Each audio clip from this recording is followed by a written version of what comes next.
মধুর সেই পঞ্চেতে রাস বিহারী আমরা রাস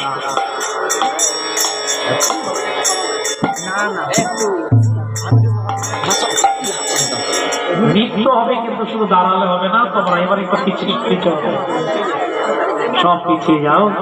দেখুন, আপনারা দেখতে পাচ্ছেন বৃন্দাবনে কেউ দেখেনি মহারাজ। এটা ধ্যানের ধন, এটা আরাধনার ধন, তপস্যার ধন, এটা এমনি দেখবার জিনিস নয়।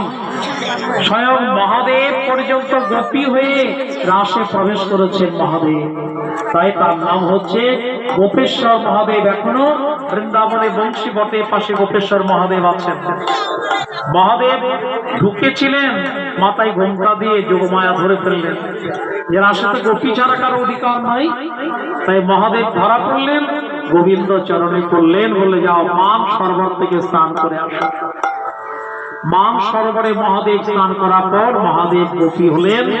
গোপী হয়ে আজ ভগবান বললেন, তুমি গোপেশ্বর মহাদেব হয়ে থাকো। তোমাকে যারা পূজা করবে তারা গোপী দেহে গোপীনাথে সেবা লাভ করে তারা ধন্য হতে পারবে।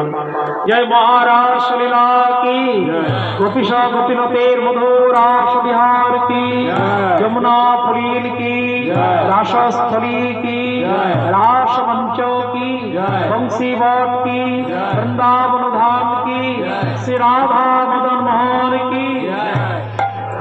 आजी गोकुल में देखो रे